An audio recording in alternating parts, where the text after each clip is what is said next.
안녕하세요. 오늘도 여러 가지 사연을 통해 인생을 배우고 있는 평범한 주부입니다. 여기 주로 올라오는 사연들이 결혼에 대한 이야기잖아요. 내 피가 섞인 가족들하고도 종종 맞지 않아서 고통스러울 때가 있는데 피 한 방울 섞이지 않은 사람들이 결혼으로 새로운 가족이 되어 생기는 갈등도 참 무시할 수가 없는 것 같아요. 저희 집도 예전에 그런 일을 겪은 적이 없는데 동생의 결혼으로 제부가 들어오면서 집안에 잡음이 생긴 일이 있었어요. 저는 이제 막 40대의 초입에 들어선 평범한 가정주부입니다. 저는 제 나이대 사람치고는 결혼이 좀 이른 편입니다. 고등학교 졸업하고 겨우 한 해 정도 직장생활하고는 곧장 지금의 저희 남편과 결혼했거든요. 20대 초반에 이르게 결혼해서 벌써 두 딸아이가 대학생이 되었습니다. 제 친구들 아이들은 아직 거의 중학생인지라 넌 애들 다 키워놓고 이제 남은 인생 즐길 일만 남았다며 우스갯소리처럼 부러워하기도 해요. 저희 남편은 저랑 나이 차이가 조금 있는 편입니다. 7살 차이가 나서 지금은 40대 후반의 아저씨가 되었습니다. 저랑 제 여동생들도 나이 터울이 있는 편이라 제 동생들은 남편을 형부라기보다는 삼촌쯤으로 생각하며 자랐습니다. 아휴, 너 또 너희 형부랑 같이 술 마셨니? 형부 술 마시려고 하면 좀 말리라니까. 네가 같이 마시고 있으면 어째. 철 좀 들어라, 철 좀. 아, 왜? 형부랑 마시는 게 제일 재밌단 말이야. 그죠, 형부? 다 늙은 형부랑 대작도 해주고 나야 좋지. 저렇게 형부와 처제가 쌍으로 쓸개 빠진 사람처럼 실실 웃으며 제 복장을 터뜨리기도 하지만 내심 남편에게는 늘 살뜰하게 제 친정 식구들을 챙겨주어 고마운 마음입니다. 처음 결혼할 때도 그랬어요. 어릴 적 아버지께서 저희 세자매를 두고 갑작스러운 사고로 돌아가신 이후 홀어머니 밑에서 자라면서 언젠가는 제가 제 아래의 두 동생들을 건사해야 한다는 무거운 책임감을 이고 살았습니다. 제 바로 밑에 여동생은 저보다 9살이 어리고 막내 여동생은 무려 저와는 띠동갑입니다. 동생들이 원체 어리다 보니 남편이 결혼하자고 했을 때에도 동생 뒷바라지 생각이 먼저 들었어요. 당신 동생들이면 내 동생이기도 하지. 우리 둘이 힘 합쳐서 같이 키우면 뭔들 못하겠어? 짐짓 호기롭게 외치는 남편을 보며 그게 그래도 제 핏줄도 아닌데 말처럼 쉽지 않을 텐데 라고 생각했으나 남편은 고맙게도 이날 이때까지 저와 살아가며 그때의 약속을 저버리지 않았습니다. 우리 정서방이 애들 다 키워준 거지. 너희들은 형부가 너희 아버지나 마찬가지다 생각하고 잘해야 한다. 알지? 그럼 우리 형부 같은 사람이 세상 천지에 또 어디 있어? 난 형부 같은 남자 아니면 시집도 안 갈 거야. 이런 남편의 노고를 저희 친정 식구들도 늘 감사하게 생각하고 있었어요. 저희 엄마나 제 동생들이나 저보다도 제 남편을 더 따랐습니다. 아이고, 애들 엄마 겨우 갓 20 넘기고 홀랑채간 도둑놈을 이리 대접해 주시니 제가 몸둘 바를 모르겠습니다. 변죽 좋은 남편이 칭찬에 쑥스러워 너스레를 떨어도 제 동생들은 도둑놈은 무슨 앞값긴 형부가 더 아깝다며 제 형부 편만 들었죠. 그도 그럴 것이 동생들이 자라면서 아빠가 필요했던 모든 순간을 저희 남편이 대신해 주었거든요. 남편은 말 그대로 딸내 키우듯이 저희 아이들과 처제들을 차별하지 않고 살뜰히 챙겼습니다. 난 형부 같은 남자 나타나는 거 아니면 결혼 안 할 거야. 동생 나이가 30을 넘자 은근히 결혼을 재촉하던 어머니께 둘째가 딱 잘라 말했습니다. 둘째의 그 말에 그만 어머니의 입이 합주기가 되었죠. 저희 집 여자들한테 형부 같은 남자는 그야말로 최상급 신랑감의 상징 같은 존재였거든요. 저는 제가 저런 식으로 엄마 입을 막는구나 하며 피식 웃었죠. 동생의 말에 기분이 좋아진 남편도 곁에서 한마디 거들었습니다. 아이고 환송해라. 저도 우리 처제 아무한테나 못 보내 어머니. 제가 어디 내놔도 부끄럽지 않은 괜찮은 녀석으로 꼭 찾아올 테니까 그때까지만 좀 기다려주세요. 그렇게 둘째도 어느덧 30을 넘기고 이윽고 결혼 정년기에 들어서게 되었죠. 그간 몇 번의 연애를 할 때마다 종종 자매끼리 연애 이야기를 쑥덕대며 공유하기는 했지만 동생은 남자친구와 결혼하기까지는 생각하지 않는 것 같았습니다. 그럼 너는 결혼 생각은 아예 없어? 요즘은 그런 사람들도 많잖아. 꼭 그런 건 아닌데 얘랑 결혼까지 할 수 있냐 생각하면 그런 생각은 들지를 않는다는 게 문제지. 나 진짜 그냥 하는 말이 아니라 보고 자란 게 있어 그런지 형부 같은 남자 아니면 굳이 결혼할 필요가 있을까 싶어. 그간 장난처럼 하던 말과는 달리 진지하게 말하는 동생을 보며 생각보다 동생이 결혼에 대해 꽤 진지하게 생각해 왔구나 싶었죠. 조건 맞는 사람이야 어떻게 구하다 보면 찾을 수 있겠지만 마음 맞는 사람 찾는 건 쉬운 일이 아니었습니다. 저는 괜히 저까지 부담을 얹지 말고 옆에서 동생을 지켜봐 주자고 마음먹었습니다. 그래서 어느덧 30대 중반으로 들어선 동생이 갑작스럽게 결혼정보회사에 가입했다는 폭탄 선언에 온 가족이 깜짝 놀랐습니다. 아니, 내가 그렇게 결혼 소리를 해도 꿈쩍도 안 턴 게 갑자기 무슨 바람이 불었대? 언니, 아직 언니 그런 데 들어가기엔 그렇게 급한 거 아니지 않아? 너 그간 만나던 사람이 없던 것도 아니잖아. 연애 결혼 생각인 거 아니었어? 폭포수같이 쏟아지는 가족들의 질문 공세에도 동생은 태어났습니다. 그러더니 차분하게 가족들에게 답했죠. 그래, 그간 내가 연애를 안 해본 것도 아니고 만나보니까 처음엔 괜찮다 싶은 사람들도 오래 두고 볼수록 나랑 안 맞는 부분들이 더 보이고 꼭 오래 같이 지낸다고 결혼 생각이 들지도 않더라고. 그리고 나이가 문제가 아니라 결혼에 대한 목적이 같고 내가 결혼할 때 꼭 필요하다고 생각하는 조건 갖춘 사람을 만나려면 결혼정보회사 가입할 수도 있는 거지. 그럼 결혼은? 그동안 언니 결혼 생각 별로 없었잖아. 결혼 생각은 늘 있었어. 결혼할 사람이 마땅찮다는 거였지. 언니랑 형부 저렇게 보기 좋게 사시는 거 항상 보는데 아예 결혼 생각이 없었겠어? 그냥 나도 저렇게 살고 싶어진 것뿐이야. 결혼의 목적이 그런 거라면 더욱이 결혼정보회사 가입이 더 걱정스럽게 느껴졌습니다. 어찌됐든 마음이 통해 연애하던 사람과도 결혼할 마음이 안 들었는데 조건 보고 만난 사람과 잘 살 수 있을까 염려스러웠어요. 하지만 한번 마음먹은 것에는 번복이라고는 없는 동생의 고집을 알기에 섣불리 말을 보태기도 어려웠죠. 괜찮을까? 제가 둥글둥글한 성격도 아니고 조건 보고 만났는데 갈등이 생기면 사이 벌어지기도 더 쉽지 않겠어? 결혼정보 회사라니까 너무 본격적으로 느껴져서 그런 거지. 사실 처제만큼 배운 사람이 조건이야 어느 정도 맞는 사람이랑 결혼하는 게 좋긴 하겠지. 우리야 결혼정보 회사에 대해서 뭐 아는 게 없으니까 지레짐작으로 더 걱정하는 걸지도 몰라. 처제 똑똑한데 자기 일 결정하는데 우리보다 더 깊게 생각했으면 했지. 자기도 그런 고민 안 하지 않았을 거야. 제가 걱정의 뜻을 비추자 남편이 제 걱정을 달래겠다고 말했습니다. 그래도 제 근심이 줄어들 기미가 보이지 않자 남편이 덧붙였어요. 혹여나 우리 처제한테 못 미치는 놈 만나게 되더라도 우리 둘이 이렇게 떡 버티고 있는데 뭐가 문제겠어? 처제한테 무슨 일이 있든 우리가 늘 처제 편이 되어줄 텐데. 안 그래? 듬직하게 말하는 남편 말에 그제야 조금 걱정을 덜었습니다. 그렇게 동생은 주말마다 부지런히 결혼정보회사를 통해 소개받은 상대들을 만나기 시작했습니다.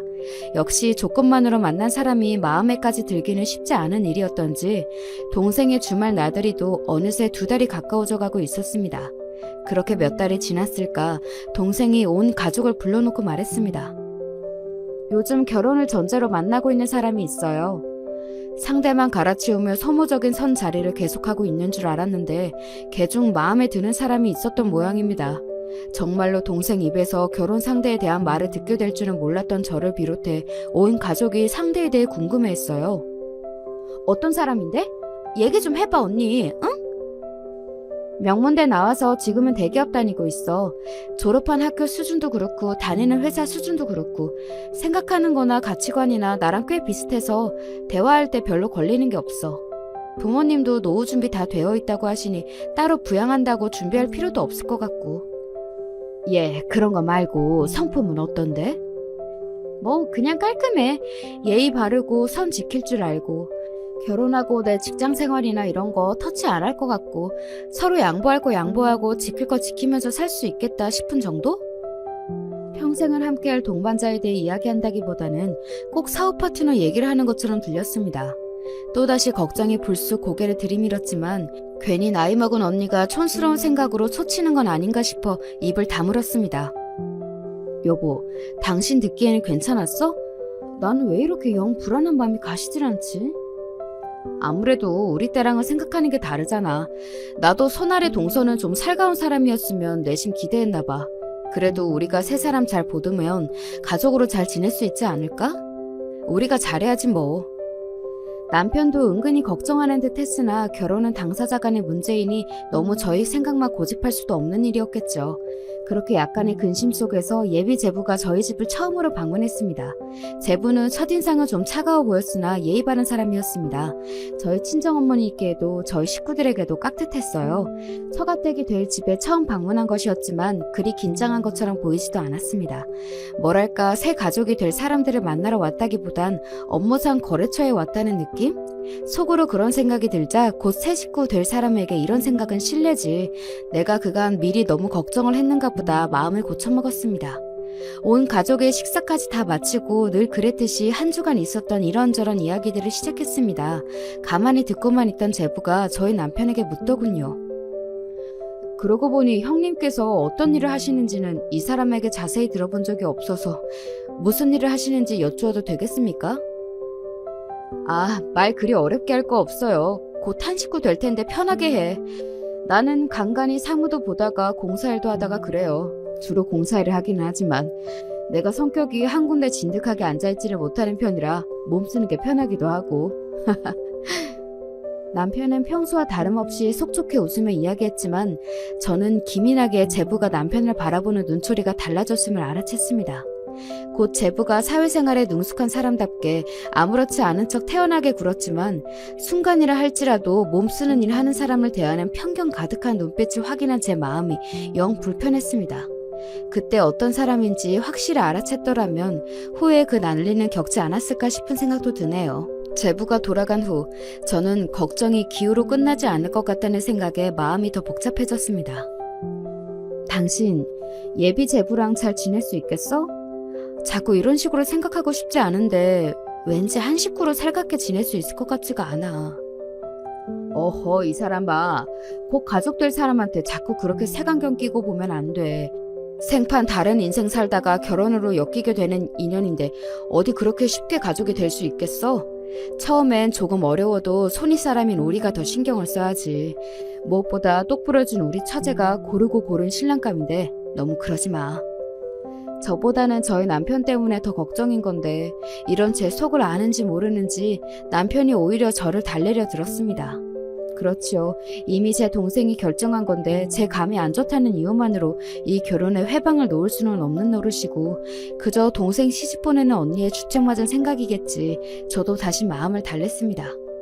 처음부터 결혼을 전제로 한 만남이어서 그런지 양가가 결혼을 결정하기가 무섭게 일정이 빠르게 진행되었습니다. 동생의 신혼집은 저희 집에서 그리 멀지 않은 아파트로 결정이 났어요.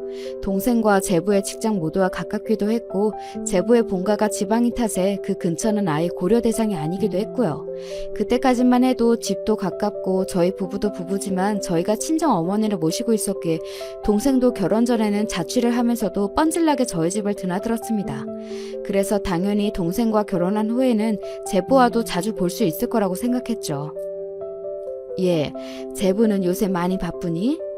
신혼여행에 다녀와 양가의 인사를 드린 이후로 한 달이 다 되어 가는데 그 후 제부의 얼굴을 본 적이 없었습니다. 동생과 제부 둘 다 나타나지 않으며 결혼한 지 얼마 안 되어 회사 다니느라 새로운 생활에 적응하느라 바빠 그런가 보다 생각했을 텐데 동생은 결혼 전과 마찬가지로 여전히 자주 집에 들렀거든요. 이제 결혼도 했는데 매번 혼자서 친정집을 찾는 동생 모습이 마음에 걸리기도 했습니다. 그거 말인데 그러지 않아도 식구들한테 미리 얘기해둘 게 있어. 짐짓 무게를 잡는 동생의 모습에 다들 귀를 기울였습니다. 내가 결혼 전에 우리 집 분위기를 미리 얘기해뒀거든. 형부는 우리랑 피는 섞이지 않았지만 우리 자매한테는 일찍 돌아가신 아버지 되시느라 지금껏 가족으로 살아왔다고. 그랬더니 미안하지만 자기는 성인이 되어서 결혼으로 만나게 된 인연인데 서로 간의 예의는 지키더라도 그렇게 원래 자기 가족처럼 살갑게 지낼 수 있는 성격은 아니라고 솔직하게 얘기하더라고. 나도 형부처럼 남편도 우리 식구들이랑 가족처럼 지낼 수 있다면 가장 좋긴 하지만 애초에 서로 따질 거 다 따져가며 만난 사이인데 내 생각만 너무 밀어붙일 수도 없고 그래도 자기가 처가에 그렇게 살뜰하게 신경 못 쓰는 대신에 나한테도 자기 식구들한테 그렇게 안 해도 된다고 서로 잘 얘기했어.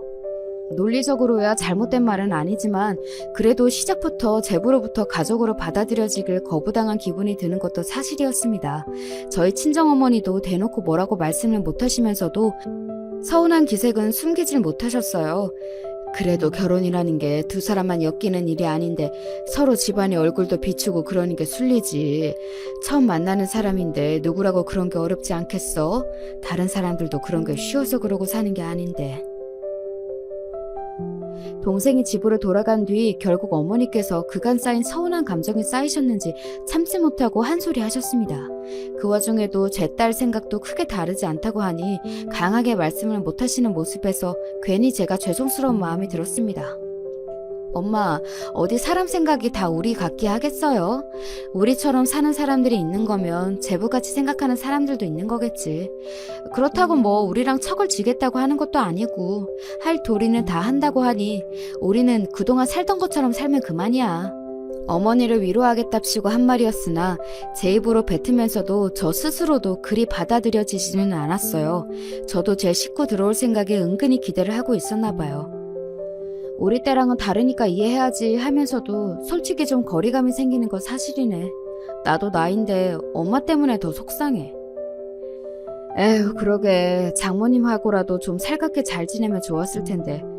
우리가 더 잘하면 되니까 당신도 너무 속상해하지 마. 당신은 괜찮아? 당신 나한테 장가들고 근 20년 만에 동서 생긴다고 은근히 좋아했잖아.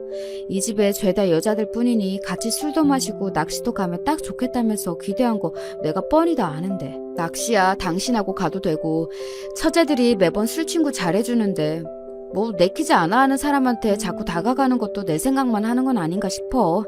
어찌됐든 시간 좀 지나면 서로 익숙해지겠지. 그렇게 세 사람이 들어왔지만 저희 가족 지내는 모습은 예전과 별다르게 변한 것이 없었습니다. 여전히 각자의 일과가 끝나면 자주 모여 저녁을 함께 먹고 서로 사는 이야기를 나누고 가끔은 처제 둘과 함께 고주망태가 되어 밤늦게 집에 기어들어온 철딱선이 없는 남편 등짝도 때려가며 여느 때와 같은 평범한 시간을 보냈죠. 그렇게 동생이 결혼하고 한 석 달 반쯤 지났을 때였을까? 여느 때처럼 주말에 엄마 밥을 얻어먹겠다고 찾아온 동생의 표정이 좋지 않았습니다. 물론 자기 딴에는 표정 관리를 한다고 하긴 했는데 저와 제 남편이 거의 키우다시피 한 동생의 표정 하나 읽지 못할 리가 없었죠. 무슨 일인가 서로 눈빛을 주고받은 저와 남편은 속으로 동생을 붙잡고 캐물어보자며 텔레파시를 보냈습니다. 동생이 혼자 주방 쪽으로 쓱 들어가자 남편이 제 옆구리를 쿡 찔렀습니다. 얘, 너 무슨 안 좋은 일 있는 거 아니지? 슬그머니 동생을 따라 주방으로 온 제가 슬쩍 운을 띄웠습니다. 동생은 잠시 머뭇거리더니 저도 답답했는지 이내 하소연을 하기 시작했습니다. 아니 그게 말이지 우리 남편 말이야. 얼마 전에 우리 식구끼리 가족여행 다녀온 걸로 갑자기 트집을 잡잖아. 바로 전주 주말에 온 친정 식구들이 근교의 온천으로 여행을 다녀온 일을 말하는 모양이었습니다. 말이 여행이지 하루 온천 리조트 잡아서 저녁 사 먹고 온천하고 다음날 오전에 집으로 돌아온 게 전부였습니다. 그렇게 가족끼리 짧게 쉬다 오는 건 예전부터 자주 있었던 일이라서 저희끼리는 거창하게 여행이라는 생각도 안 하고 있을 정도였죠. 왜? 우리끼리 다녀왔다고 제부가 서운해? 그런 거면 차라리 다음부터 데려가면 그만이지. 갑자기 당신도 이제 유부녀인데 그렇게 쉽게 외박을 하는 건 아닌 것 같다더니 트집을 잡잖아. 온천 다녀온다는 얘기는 벌써 한 달 전부터 한 건데 그때는 아무 소리도 안 하더니 겨우 주말 하루 다녀왔는데 그걸로 트집을 잡으니까 나도 말이 곱게 안 나와서 안 참고 질렀지 뭐. 그러니까 동생은 결혼 후 처음으로 부부싸움을 하고 그만 기분이 언짢아졌던 겁니다. 내 동생이 정말 유부녀가 되긴 됐구나 속으로 생각하면서도 덩달아 저도 제부에게 서운한 마음이 들었습니다. 우리 가족 서로 가깝게 지내는 거야 제부도 알고 있었잖아. 서로 집에 하는 건 터치 안 하기로 했다면서 갑자기 왜 그러지? 뭐 다른 걸리는 일이라도 있었어? 그럴 게 어디 있어? 사실 요새 은근히 나 친정 들락거리는 것도 마음에 안 든다는 식으로 얘기하려는 거 내가 말꼬리 잘라먹은 적이 한두 번이 아닌걸. 너 여기 자주 오면 자기 혼자 집에 있으니까 서운해서 그런 건 아닐까? 언니, 나 그렇게 개념 없진 않아. 그 사람 일찍 들어오는 날이면 나도 웬만하면 일찍 집에 들어가. 그 사람 야근할 때나 친구 만나거나 해서 늦게 들어오는 날 나도 맘 놓고 여기 온 거지. 그 사람이 나한테 아주 애틋해서 퇴근해서 집안에 마누라가 없으면 쓸쓸해하는 사람도 아니고 애초에 나도 그 사람 혼자 집에 있게 두는 일 거의 없다시피 하단 말이야. 대체 뭐가 마음에 안 들어서 저러는지 모르겠어. 그러게 차라리 대놓고 물어보는 게 낫지 않겠어? 네 성격에 그냥 담아만 두고 말 안 하는 사람 견디는 것도 보통 일 아닐 텐데. 뭘 물어도 시원하게 대답을 안 하니 그렇지 않아도 환장할 노릇이야. 남자가 꽁해가지고는 형부처럼 좀 화통한 맛이 있어야 하는데. 저도 생각에 잠겨 동생이 하는 말을 가만히 듣고 있다가 퍼뜩 뇌리를 스치고 지나가는 생각에 동생에게 물었습니다. 혹시 너 평소에 제부한테 네 형부 얘기 자주 하니? 응? 형부 얘기? 글쎄 그랬나? 내가 만나는 사람들이 거기서 거기니까 이런저런 얘기하다 보면 당연히 형부 얘기도 했겠지? 이거구나 싶었습니다. 이건 내 짐작이긴 한데 혹시 우리 신랑이 우리 가족이랑 너무 가깝게 지내니까 그게 신경이 쓰인 건 아닐까? 어? 그거야 자기가 나랑 결혼하기 전에도 그런 건데 뭘. 그리고 정작 자기는 우리 식구들이랑 가깝게 지내려고 하지도 않으면서 결혼하고 각자 집은 각자 챙기자고 먼저 말 꺼낸 것도 그 사람이고. 그런데 설마 그러겠어? 그거야 처음 결혼해서 뭘 모를 때 한 말이잖아. 그래도 사람 사는 게 그렇게 무 잘해도 딱 잘할 수 있는 게 아닌데 처음에야 어떤 생각을 가지고 있었는지 몰라도 같은 사위인데 한쪽은 아들처럼 지내고 있으면서 자긴 남처럼 지내면 그것도 좀 그렇지. 아니 내가 뭐 그렇게 지내라고 했어? 지 좋아서 그렇게 지내놓고? 그리고 그게 마음에 안 들면 자기도 나 친정 올 때 같이 따라오면 될 일 아니야? 무슨 일을 그렇게 복잡하게 만들고 혼자 궁에 있대? 이유도 제대로 모르고 다퉜던 기억이 떠올라 부하가 치밀어 올랐는지 버럭 화를 내는 동생을 달래며 저는 말했습니다. 그러니까 자기가 제 입으로 한 말이 있는데 이제 와서 어울리려고 들면 저도 민망하지 않겠어? 사람들이 너처럼 그렇게 하고 싶은 말 다 하고 사는 것도 아니고 진작 어울리고 싶은 마음은 들었는데 먼저 운을 떼기가 민망스러워서 못하고 있을 수도 있지. 그러지 말고 둘이 잘 얘기해서 풀고 다음에 집에 올 땐 제부랑 같이 와. 언니가 맛있는 거 해줄게. 참나 뭐 이쁘다고 언니가 맛있는 것까지 해먹여. 툴툴대면서도 제 남편 챙겨주려는 언니 덕에 기분이 좀 풀어졌는지 뒤끝 없는 성격답게 동생이 다시 헤헤거리기 시작했습니다. 그렇게 저녁에 제 형부와 반주까지 한 잔 걸친 동생은 기분 좋게 집으로 돌아갔습니다. 그 다음 주말 동생은 정말로 제부를 데리고 저희 친정집으로 왔어요. 동생은 주방에서 제부 좋아한다는 음식을 준비하던 저 옆에 슬쩍 오더니 소곤거렸습니다. 언니 말이 맞았나 봐. 혹시 나 혼자 친정으로 가서 기분이 안 좋았던 거냐고 하니까 안 그런 척하면서 근처에 사는데 매번 나 혼자만 가는 게 좀 그랬다잖아. 아니 그럼 진작 저도 따라오던가. 좀 민망했을 수도 있지. 너무 그러지 마. 그래도 같이 오자니까 잘 따라온 것 같구만 뭘. 그러니까 말이야. 괜히 저가 저 할 말 제대로 못하니까 엄한 사람 트집 잡고 말이지. 그나저나 나는 같이 살면서도 눈치 못 챘는데 언니 진짜 대단하다. 잠깐 듣고 바로 알아채고. 역시 베테랑 주부는 뭐가 달라도 다르다는 건가? 이 언니가 결혼생활 20년 꽁을 한 게 아니란다. 얼른 가서 밥이나 먹어. 제 남편과 화해한 게 기분 좋았던지 재롱을 떠는 동생에게 맞장구를 쳐주며 제 기분도 꽤 좋아졌어요. 결혼 초에 제부에게 서운했던 마음도 덩달아 풀리는 기분이었습니다. 남편이 했던 말처럼 손윗사람인 제가 먼저 제부에게 다가갈 걸 하는 마음도 들었습니다. 이렇게 자주 섞이다 보면 곧 제부와도 더 가까워질 수 있겠지 싶었습니다. 그렇게 매주 주말 제부는 동생을 따라 저희 집에 꼬박꼬박 들리기 시작했습니다. 제부는 여전히 살가운 성격은 아니었지만 그렇다고 딱히 튀는 것도 없이 저희끼리 하는 말도 잘 듣고 있었고 저희와 함께 보내는 시간을 불편해하는 것 같지도 않았어요. 동생도 이런 제부의 변화가 퍽이나 기꺼웠던지 전보다 제 시댁 어른들께도 자주 연락드린다고 했습니다. 비록 시댁이 지방이라서 저희 집에 오는 것처럼 자주는 아니지만 종종 제 남편과 함께 시댁을 방문하기도 했습니다.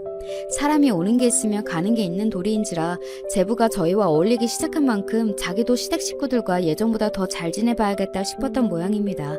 제법 며느리 티가 나는 동생을 보면서 저와 남편도 한시름 덜었습니다. 시댁은 잘 다녀왔어? 사돈 어르신 내외 모두 건강히 잘 지내시지? 그럼 잘 다녀왔지. 건강히 잘 계셔. 시부모님의 안부를 전하고는 닿지 않게 생각에 잠기는 동생의 모습이 의아해 동생을 쳐다보았습니다. 언니, 원래 시댁이 이렇게 어려운가? 왜, 갔더니 눈치 보여? 네가 눈치 준다고 또 눈치 보는 성격은 아닌데 말이지. 그래도 시부모님은 좀 다르지? 제가 짐짐 농담처럼 얘기하자 동생은 그간 꽤 담아놨던 모양인지 주절주절 설명을 하기 시작했습니다. 아니, 두 분 다 점잖으신 분들이라 나 며느리라고 뭐 시켜먹으려고 들지도 않으시고 나 거기 내려가도 손 하나 까딱 못하게 하셔. 근데도 이상하게 분위기가 편치는 않단 말이지. 내가 새로 들어온 사람이고 며느리도 결국은 다른 집 자식이라 그런가 치려고 해도 당신 아들한테도 그렇게 살갑지가 않으신 것도 같고. 제부는 외아들입니다. 외아들 혼자 외지로 보내고 처가 근처에 살면서 내심 사돈 어르신 내외께서 섭섭하지는 않으실까 걱정하던 차에 걱정과는 전혀 다른 이외의 이야기에 조금 놀랐습니다. 왜? 집안 분위기가 별로 안 좋은 것 같아? 분위기가 안 좋다기보다는 서로 그렇게 크게 애정이 없어 보이는 느낌? 아, 이걸 뭐라고 해야 하지? 분명히 서로 무례하게 구는 거 없이 선을 딱 지키는데 그 선이 너무 진하게 그어져 있는 느낌이랄까? 부모 자식 간에 좀 서먹해 보이는 것도 같고. 대충 들어도 집 분위기가 저희 집과는 사뭇 다른 듯 했습니다. 저희 집은 항상 사람이 북적이고 정신이 없거든요. 내일 일 경계가 없기도 해서 그런 점이 저로서도 가끔은 불편할 때가 있긴 했지만 저희 집은 항상 누군가와 함께 살고 있다는 기분이 드는 집입니다. 모든 가족들이 저희들처럼 사는 게 아니라는 것은 살아오면서 들어알고는 있으나 막상 저는 그렇게 살아본 적이 없어 그런 분위기가 익숙하지 않았습니다. 그래서 제부가 처음에 더 그랬나 보다. 자기 친부모님과도 거리를 두고 지내왔다면 생판 남인 처가 식구들과 초장에 선을 그었던 것도 그리 이해가 가지 않는 일은 아니었습니다. 어쩌면 제부한테는 그게 당연한 일이었을지도 모르겠다 생각하니 조금 짠하기도 했습니다. 동생 내외가 돌아가고 저녁에 남편과 둘만 남자 오늘 동생과 나눈 이야기를 전해주었습니다. 본인이 그렇게 잘하다 보니 절에 우리 집 같은 분위기에 더 경계를 했던 모양이야. 당신 말이 맞아. 내가 그래도 명색의 손윗 사람이고 어른인데 너무 우리 입장만 생각해서 선입견을 가지고 제부를 받나 봐. 앞으로 더 신경 써야겠어. 그러게 나라도 더 신경을 썼어야 하는 건데 다른 식구들은 전부 여자니까 더 편하게 어울릴 수 있게 내가 더 잘해야겠어. 제부한테 그런 사정이 있을 줄은 몰랐구먼. 사람 좋아하는 저희 신랑답게 제부에게 잘해줄 생각에 만만한 모습에 그만 웃음이 터졌습니다. 저를 달래느라고 그간 부지런히 제부 편을 들어주긴 했지만 남편도 손아래 동서가 생기면 이것도 해야지 저것도 해야지 기대가 많았던 터였습니다. 처음엔 다소 엇갈리긴 했어도 저와 결혼한 이래 처음 맞이한 남자 식구와 잘 어울릴 생각에 남편도 들떴겠죠. 그렇게 제부를 향한 남편의 일방적인 시대기가 시작되었죠. 동서, 혹시 낚시 좋아해? 이 근교 멀지 않은 곳에 붕어 진짜 잘 낚이는 곳이 있거든. 이게 진짜 손맛이 장난이 아니야. 어때? 생각 있어? 술은 좀 하는 편이야? 아니, 꼭 술 잘 못 마셔도 괜찮아. 나랑 처제들은 가끔 한 잔씩 같이 하거든. 그냥 마시는 거 먹으면서 이야기나 하는 거지 뭐. 신이 난 남편이 거침없이 들이댔지만 제부는 아직은 조심스러운지 반응이 영 맞듣지 않았습니다. 제부한테 너무 치대지 마. 아직 좀 불편해 보이던데. 그냥 다 같이 잘 어울리게 내버려둬. 내가 너무 들이댔나? 알았어. 동서 같은 사람은 또 처음이라 어떻게 다가가야 할지 감이 잘 안 오네. 앞으로는 너무 부담 안 되게 그냥 다 같이 어울려야겠다. 몇 번의 거절에도 씩씩한 성격답게 주눅들지 않고 남편이 대수롭지 않게 말했습니다. 저는 말은 그렇게 해놓고서도 그래도 한 번쯤은 남편에게 어울려주지 제부에게 조금은 서운한 마음이 들기도 했어요. 이러지 않기로 다짐해놓고 자꾸 서운함이 불쑥불쑥 올라오는 걸 보니 나도 팔이 안으로 굽나 보다 싶었습니다. 그렇게 남편은 그 이후로 따로 제부를 불러내려 들지 않고 저희 친정집 안에서만 같이 어울렸습니다. 제부는 묘하게 다른 식구들에게는 경계심이 많이 사그라든 것 같았는데 유독 저희 남편에게만은 아직 경계심을 풀지 않는 것 같았습니다. 더 자세히 말하면 제 남편과 다른 식구들이 지내는 모습을 조금 떨어져서 관찰하는 느낌이었어요. 어머니, 다 됐습니다. 이제 잘 돌아가죠? 아이고, 이게 이제야 되네. 용하다 정말. 내가 우리 정서방 없으면 아무것도 못하는 천지로 살 거다. 고맙다 정서방아. 아이고, 우리 어머니 별소리를 다 하셔. 형부, 나 꼼장어 먹고 싶어요. 이번엔 우리 맨날 가던 데 말고 삼거리에 새로 생긴 포장마차 가요. 거기 꼼장어 잘한대. 우리 막내 처제 또 술 땡겨? 이번엔 어느 놈이 또 우리 처제 속을 뒤집나? 내가 회사 한번 가서 엎어줄까? 응, 진짜 한번 엎어줘. 내가 이것들 언젠가는 뒤통수 치고 만다, 진짜. 그간 집안의 남자라고 남편 하나뿐이었다 보니 어머니가 찾는 소리에 처제 술 사달란 소리에 남편은 늘 눈코 뜰 수 없었습니다. 저희 엄마나 동생들이나 무슨 일만 나면 전부 정서방 형부 찾기 바빴죠. 형님은 처가 식구들이랑 참 잘 어울리시는 것 같아요. 좀처럼 먼저 말 붙이는 일이 없는 제부가 뜬금없이 하는 말에 조금 놀랐습니다. 아, 애아빠야 뭐 나한테 장가오고 지난 20년간 고생이 많았죠. 홀로 되신 장모님의 그땐 동생들도 다들 어렸고 요새도 처가살이 하는 사람들 잘 없는 판에 우리 엄마 모시고 동생들까지 다 키웠으니 내 남편이지만 보통 일은 아니잖아요. 그러니 우리 엄마도 그렇고 동생들도 그렇고 자꾸 애아빠를 찾나 봐요. 내심 우리 남편 좀 잘 봐줬으면 하는 마음의 한 칭찬이었는데 제부의 표정이 썩 좋지 않았습니다. 괜히 오버했나 싶었죠. 제부가 좀처럼 살갑게 어울리지 못하는 저와 다르게 처가 식구들과 한 몸처럼 어울리는 제 남편을 의식하고 있다는 것은 진작 눈치채고 있었습니다. 괜한 걸 건드렸나 싶어 서둘러 말을 덧붙였죠. 이제 제부도 우리 식구가 되셨으니 금세 저 사람처럼 어울릴 수 있을 거예요. 우리 식구들이 또 그런 거 하나는 참 잘하거든. 아이가 저를 찾는 통에 대화는 그 자리에서 마무리되었습니다. 저도 별 생각 없이 넘기기도 했고요. 일이 심상치 않게 돌아가는구나 싶었던 건 그로부터 얼마 지나지 않았을 때였습니다. 그날도 남편은 제 동생이 가져온 드라이기를 고쳐주겠다고 씨름하고 있었습니다. 됐다. 이쪽에 나사가 느슨해져 있었네. 이거 꽤 오래 썼지? 어머, 아침까지만 해도 안 되더니 멀쩡하게 잘 돌아가네? 거봐, 아깝긴 버리긴 왜 버려. 역시 형부 손에 들어가면 안 고쳐지는 게 없다니까. 또 제 형부랑 쿵짝이 맞아 신나게 제잘되는 동생 목소리를 들으며 오늘도 평소 같다고 생각하던 중이었습니다. 아무래도 몸 쓰는 일 하시는 분이니 기계 고치는 일에는 이골이 나셨겠지. 어? 답지 않게 날선 제부의 말투에 신나게 떠들던 동생이 좀 당황한 것 같았습니다.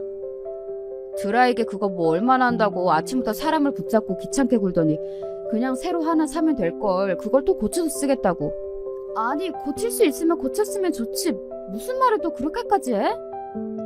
사람이 각자 잘하는 게 있는 거지. 그거 안 된다고 사람을 무슨 천치 취급을 하더니 기어이 그 고물을 여기까지 싸들고 오고. 아니, 그동안 뭐 망가지면 형부가 다 잘 고쳐줬으니까 그러지. 못 고치면 또 몰라도 할 수 있는 사람이 있는데 그럼 그걸 버려? 이 사람이 물건 아까울 줄도 모르고. 갑작스레 훅 들어온 시비에 가만히 참고 있을 성격이 아닌 동생 목소리가 높아졌습니다.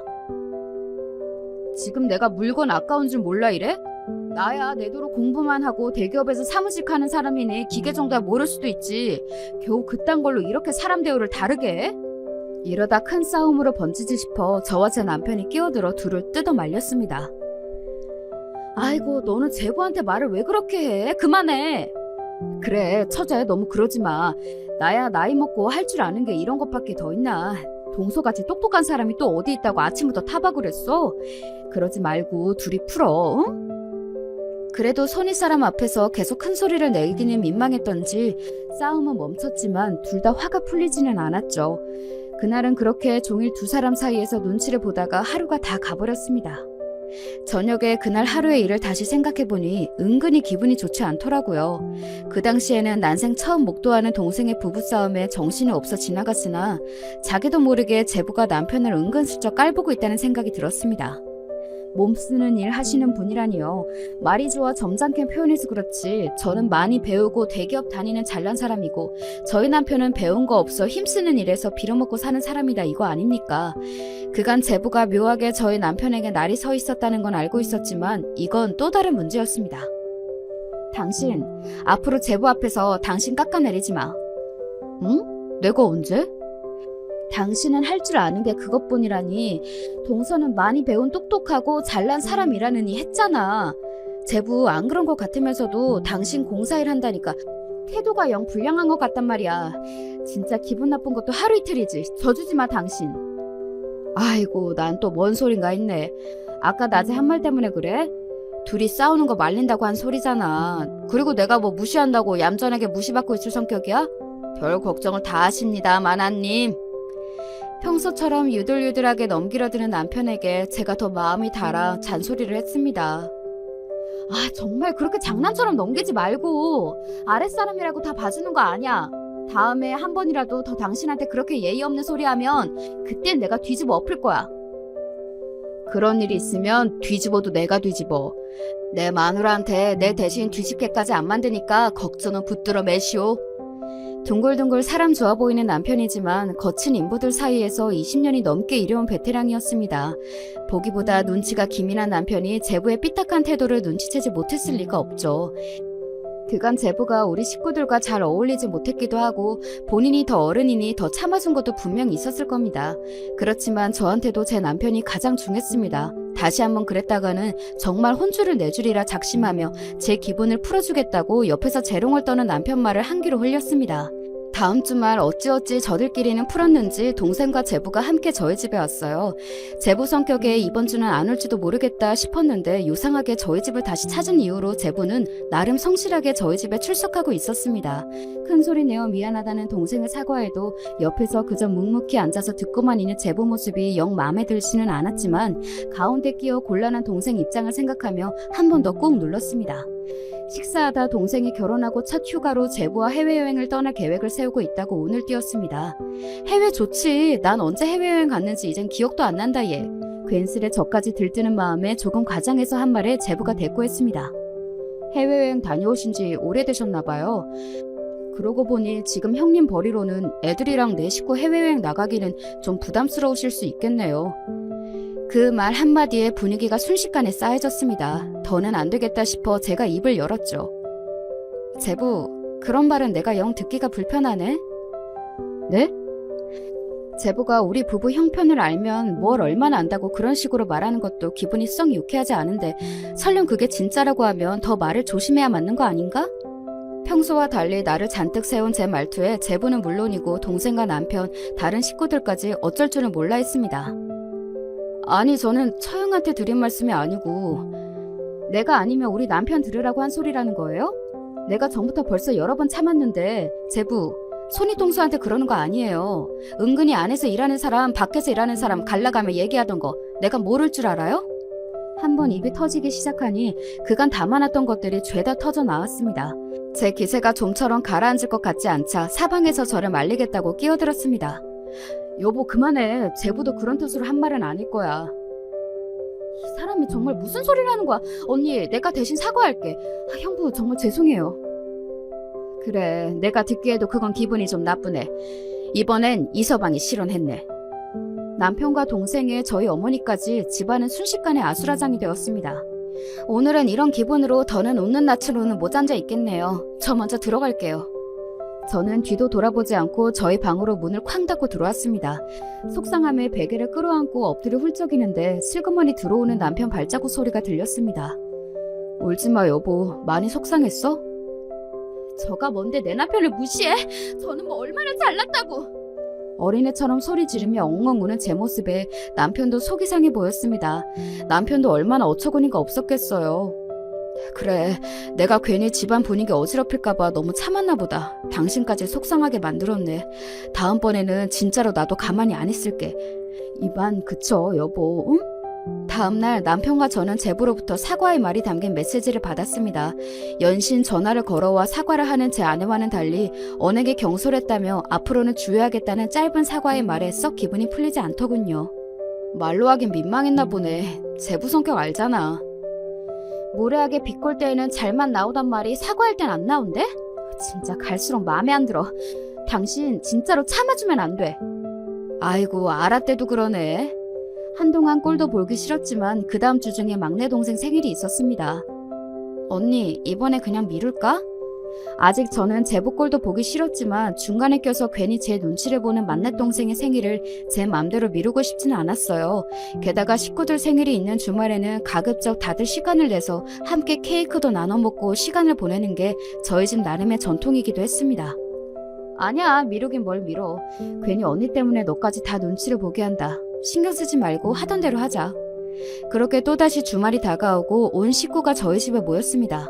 동생과 함께 들어서는 제 부부는 저희 부부 보기가 영 민망한 눈치였지만 굳이 그런 분위기를 풀어주고 싶은 기분은 들지 않았습니다.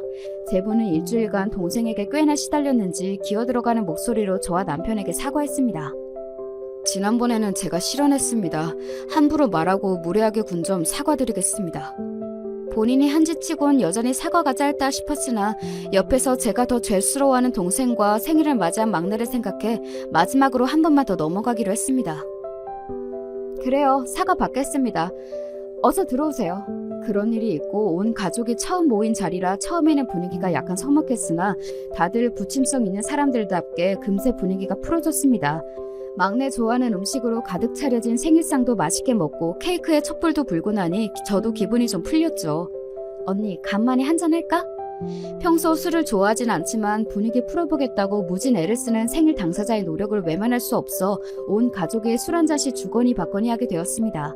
어머니는 피곤하다며 먼저 들어가 쉬시고 말술인 둘째 동생과 제 남편은 벌써 흥이 올라 신나게 술판을 벌였습니다.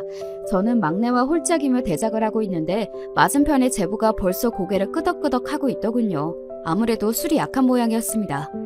저 사람 앞으로 술 먹이면 안 되겠네 생각하고 있는데 갑자기 제부가 고개를 휙 쳐들고는 제 남편을 찾더군요. 감이 심상치 않았습니다.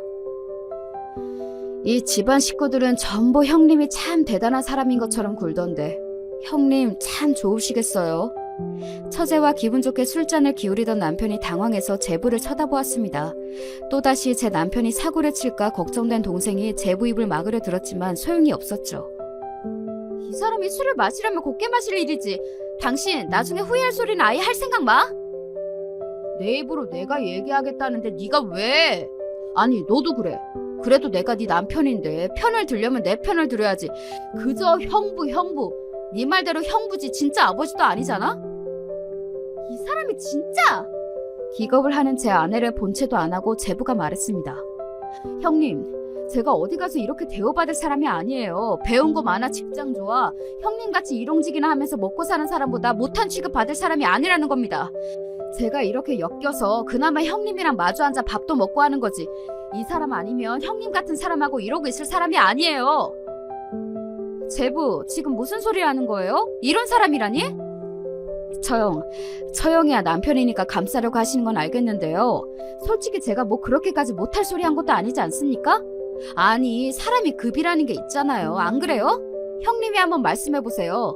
나이 잡수실 만큼 잡수신 분이니 형님이 더 잘 아실 거 아닙니까? 돈 못 버는 가장이 어디 가장입니까? 남자가 능력 없으면 죽어야지. 안 그래요?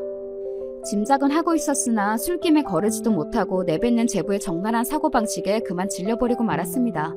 사람 금 나누는 인간이라는 건 애초에 알았지만 저 무례하기 짝이 없는 언동에 폭발하기 일보 직전이었어요. 그때였습니다. 하! 남편이 코웃음을 쳤습니다. 너 말 잘했다.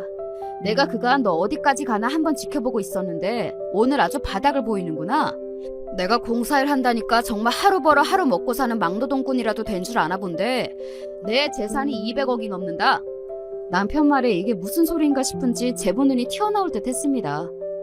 우물 아래서 천지분간도 못하는 개구리인 줄은 알았지만 몸 써서 일한다니 다 쪼들리는 사람 같던? 너같이 좀 배업다시고 사무직하는 월급쟁이들이야 알 턱이 있나. 내 회사에서 내가 피땀 흘려 일하겠다는데 잘리면 그만이 월급쟁이 주제에 감히 누굴 무시해? 집안을 쩌렁쩌렁 올리는 남편의 호통에 제부는 술이 번쩍 깬 것 같았습니다. 아니 분명 전에 공사일 하신다고. 그래 한다 공사. 내 공사장에서 내가 일하겠다는데 네 놈이 뭐라고 말을 얹어? 네 말대로면 내 재산이 네가 버는 돈의 수십 배는 될 테니 네 놈도 어디 한번 내 앞에서 죽은 듯이 엎드려봐라. 더는 참을 생각이 없는 남편의 호령에 그제야 저가 실수했다 싶었는지 제부가 허둥지둥 주변을 둘러보았으나 그 자리에 제부의 편은 아무도 없었습니다. 설령 내가 정말로 하루 벌어 먹고 사는 일용직이라도 그따위로 얘기하는 건 아니지. 그렇게 사람 금 나누는 게 얼마나 천박한 짓인지 모르나 본데 그거 네가 아니라 네 부모님 가족들 얼굴에 똥칠하는 거야. 남들보다 좀 더 배웠으면 옳게 쓸 생각을 해야지. 그따위 썩어빠진 대가리로 무슨 큰일을 하겠다는 건지. 남편은 저와 결혼한 무렵 시부모님으로부터 가업인 건설회사를 물려받아 20년간 성실히 회사를 키워나갔습니다. 단순히 대표라고 책상 머리에만 앉아있지 않고 현장에서 일하기를 게을리하지 않은 덕에 대기업이 아님에도 업계에서 제법 인정받는 회사로 성장시킬 수 있었어요. 그런 남편의 노고가 고작 저런 경솔한 인간에게 폄하당한 것이 저 또한 용서할 수 없었습니다. 내 남편 이런 꼴까지 보이며 제부랑 더는 길게 말하고 싶지 않네요. 이만 나가주세요. 처음에 제부가 말한 것처럼 그저 할도리만 하는 사이로 지냅시다. 뒤늦게 제부가 제가 실언했다 진심이 아니었다며 횡설수설했지만 이미 버스는 떠났습니다. 연신 저희 부부에게 사과하며 제 남편을 잡돌이하던 동생이 이윽고 제부와 함께 사라졌어요. 정말 별일은 다 겪는다. 내가 미안해 여보. 아니 당신이 뭐가 미안해. 당신 맘 쓸 거 없어. 사정도 모르면서 저렇게 남 깔보려는 사람 한두 번 본 것도 아니고. 나는 암시롱도 안 씁니다. 고사에 평소처럼 제 기분을 풀어주려고 능청을 떠는 남편을 보며 그래도 남편이 저런 헛소리에 마음 다칠 만큼 모른 사람이 아님을 다행스럽게 여겼습니다. 제부가 저희 집에서 더 이상 설 자리가 없어진 건 당연한 수순이었습니다. 저희 남편이 세상에서 가장 좋은 남자인 줄 아는 저희 식구들은 저보다도 더 제부에게 분노했습니다. 뒤늦게 제부가 납작 엎드리며 사과했지만 모르면 몰라도 그 시꺼먼 속을 아는데 제부를 여전처럼 대할 수는 없었죠. 이제 제부는 사위 대접은커녕 사람 취급도 제대로 못 받으며 전에 없이 싸늘한 처가 식구들 앞에서 바짝 쪼그라들었습니다. 그 이후로 제부는 제 동생에게 꽉 쥐어잡혀 살고 있습니다. 나한테 아버지나 마찬가지인 형부에게 그딴 짓을 해놓고도 내가 가만히 있을 줄 알았느냐. 너 같은 놈이랑은 안 산다며 길길이 날뛰는 동생을 제부가 이길 주제가 못 되었으니까요. 그러게 착하게 살았으면 좀 좋아. 속으로 조금 고소해했습니다. 집에 새 사람 들이기가 참 쉽지가 않네요. 여러분은 부디 좋은 사람들만 만나시길 바라며 이만 이야기 마칠게요.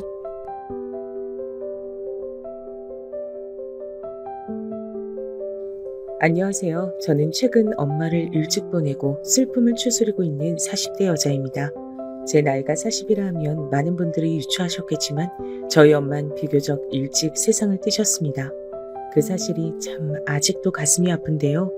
다행히 남편이 옆에서 잘 위로해 주어 이 시기를 지나고 있습니다. 오늘은 평소 듣는 사연 채널에 우리 남편 얘기도 해볼 겸 시아버지 얘기도 해볼 겸 적어보게 됐는데요. 집집마다 다 각자의 사정이 있다고 하지만 저희 집도 마찬가지였답니다. 그 수준이 너무 지나쳐 어떻게 해야 하나 고민도 갈등도 참 많았죠. 그러다 친정엄마의 장례식 날 빵 터져버린 겁니다. 어떤 얘기인지 지금부터 자세히 들려드릴 건데요. 우리 채널의 인생 선배님들께서 부디 꼭 끝까지 들어주신다면 감사하겠습니다. 먼저 저는 3남매 중 막내딸로 태어나 자랐습니다. 그리고 남편을 만나게 되었는데요. 남편은 외동에 형제 하나 없이 자랐다고 하더라고요. 저희 때만 해도 외동이라는 건 드문 케이스였는데 남편이 외동이란 걸 알게 된 순간 깜짝 놀랐습니다. 왜냐면 남편은 겉으로 보기에 사람들과 잘 어울렸고 유하고 부드러운 성격이었거든요. 전 음식점 서빙 아르바이트를 하다 남편을 만났고 남편은 당시 음식점을 운영하고 있는 상황이었어요. 사장으로서 무척이나 직원들에게 대우가 좋았죠. 그래서 혼자 남편을 짝사랑하면서도 외동이라는 건 생각지 못했죠. 그런데 그 외동이란 것이 남편에겐 다른 의미였나 봅니다. 난 형제 없이 자라 많이 외로워서 그런가 꿈이 가정을 꾸리는 거야. 그게 당신과 함께였으면 좋겠어. 나랑 결혼해줄래?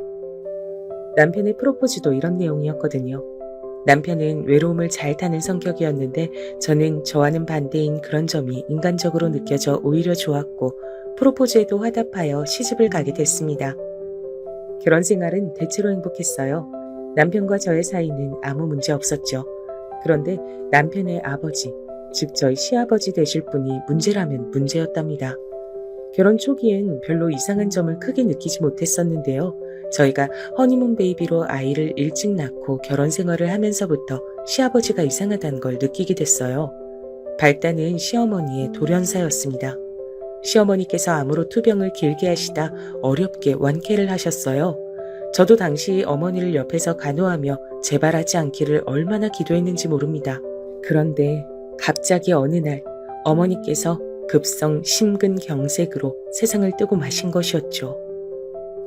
아가, 내가 너한텐 참 고맙고 미안하다. 너 같은 며느리 얻은 것만으로도 큰 복이라 생각했는데 우리 정태가 너한테 말 안 해도 많이 기대고 의지하고 있어. 알지? 늘 여장부같이 씩씩하고 든든한 네가 우리 아들 좀 많이 지켜주려무나. 네, 어머님 그럴게요. 걱정하지 마세요. 근데 왜 오늘 그런 말씀을 하시는 거예요?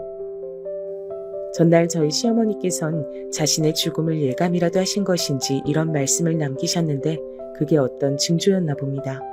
다음날 저도 시어머니께서 그렇게 병원에 옮겨지시고 장례식이 열릴 줄은 상상도 못하고 있었으니까요. 너무 갑작스런 이별이었습니다. 황망함에 젖어 남편도 저도 물도 제대로 못 마실 만큼 너무나 힘들어했죠. 시어머니의 장례를 치르고도 모두가 침울한 분위기였습니다. 생전 시어머니께서 잘해주셨던 게 많이 생각나 유품을 정리하면서도 자꾸 눈물이 나더군요. 제가 하도 울어 결국 갓난쟁이 딸을 친정엄마가 데리고 가셨고요. 시어머니는 제가 시집을 올 때부터 제게 고운 며느리가 들어왔다며 잘해주신 분이었어요.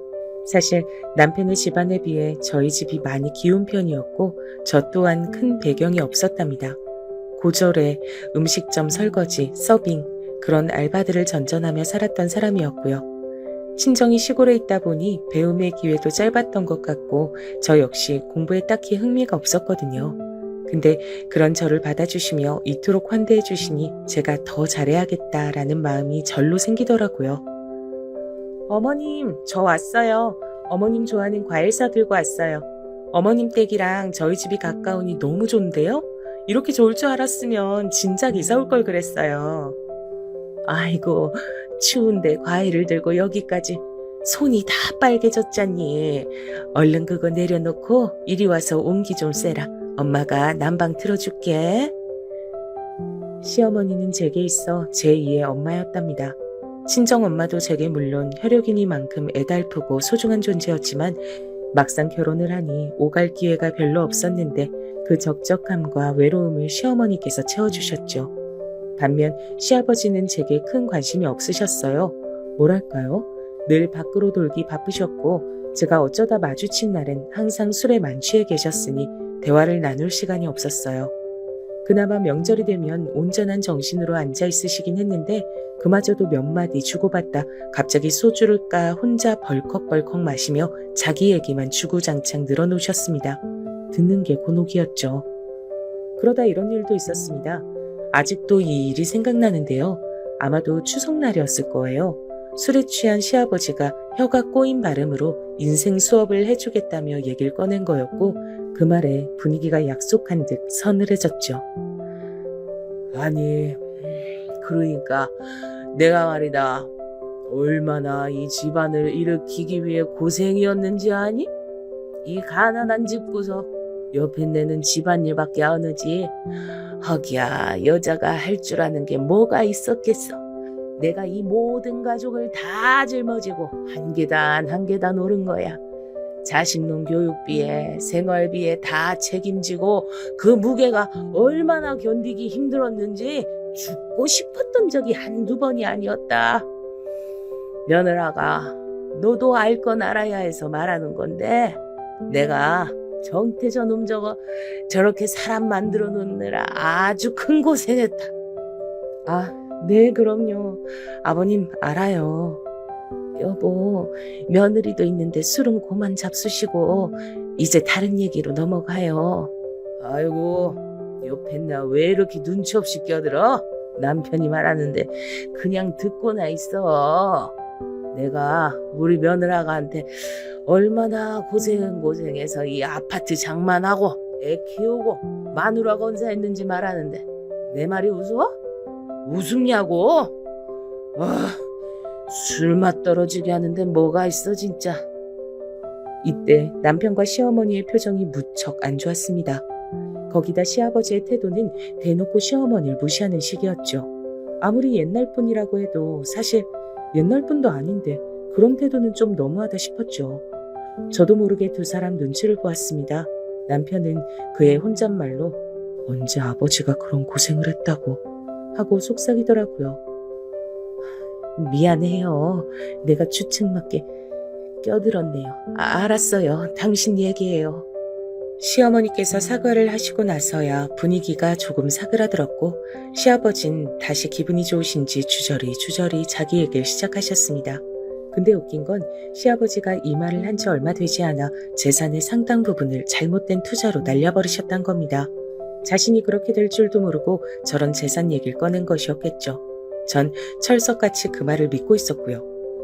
만약 이때 제가 남편이 어린 시절 어떤 일을 겪었고 시어머니께서 어떤 고초를 당하셨는지 알았다면 가만히 있진 않았을 겁니다. 저라도 나서 한마디 했을 테죠. 하지만 그 시절 아무것도 몰랐던 전 대단하시다며 그저 시아버지를 추켜 세우기 바빴어요. 그게 너무 후회되네요. 저는 남편의 어린 시절에 대해 아무것도 몰랐답니다.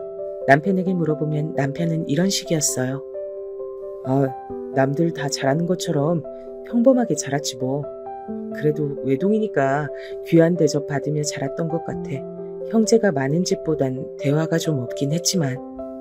그래, 나는 당신이 이렇게 부드러운 성격인 건 어머니 닮아 그런다고 생각했는데 그래서 집안 분위기도 되게 화목할 줄 알았어. 저는 시아버지가 제 생각과는 다른 분이었다고 말하고 싶었습니다. 그래서 저렇게 말을 띄웠는데 남편은 아무 대답도 없었어요. 시어머니와 같은 표정으로 그냥 땅바닥만 쳐다봤죠. 시어머니의 장례를 치르고 유품을 정리하면서 처음으로 오랜 시간 시아버지와 함께 있게 됐는데요. 그 이유는 시아버지가 외롭다고 하셨기 때문입니다. 시어머니도 가고 혼자가 되니 외로워서 견딜 수가 없다고 하시더군요. 밤에 잠이 안 오니 소주만 먹는데 어휴 이것도 하루 이틀이지 아무것도 못하겠어. 아무것도 못하겠다고. 며느라가 너라도 와서 좀 말동무라도 되어주려무나. 늙은이 불쌍한 거 생각해서라도 나 정말 어렵게 부탁하는 거다. 네, 알겠어요, 아버님. 제가 갈게요. 저는 당시 정말 시아버지가 가엾고 불쌍해서 시댁으로 넘어간 거였답니다. 그것도 친정 엄마에게 맡겨둔 갓난 아기를 다시 받아들고서요. 몸도 아직 회복된 지 얼마 되지 않았는데 저리 말씀하시니 어쩔 수 없더라고요. 다만 남편은 회사를 다녀야 했기에 남편은 그대로 집에 두었죠. 남편은 제가 시댁으로 넘어간다 하자 굳이 꼭 가야 해? 당신이 안 가도 괜찮아. 우리 아버지 저러시다 말 거야. 라며 냉담한 반응을 보였는데 전 구태여 괜찮다며 넘어갔죠. 아니야. 그래도 아버님이 내가 필요해 부르시는 건데 가야지. 라고 말하면서요. 그런데 가자마자 일주일 만에 후회가 됐습니다. 시아버지는 그때부터 제게 온갖 심부름, 술 시중부터 시작해 잡일들을 떠맡기기 시작했어요. 갓난 아기도 겨우 키우고 있는 저한테요. 마치 이것을 노린 듯 제가 오자마자 반짝 환한 표정을 지으시며 제가 해야 할 목록을 적은 수첩을 넘겨주시더라고요. 이대로만 쭉 하면 된다. 뭐 어려울 것도 없어.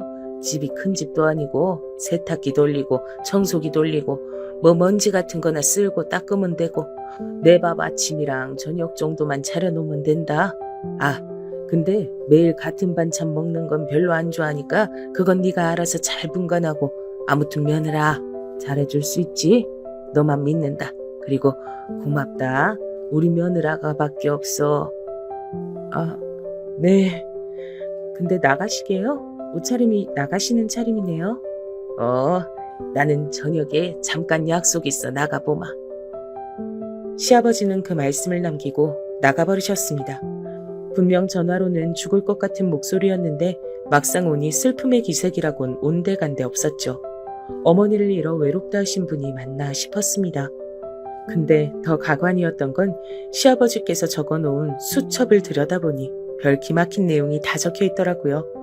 옷 다리는 방법부터 시작해 자신이 좋아하는 반찬, 청소는 어떻게 해라 등등 별의별 것들이 디테일하게 기록돼 있었습니다. 아니, 이걸 지금 나보고 그대로 다 하라는 거야?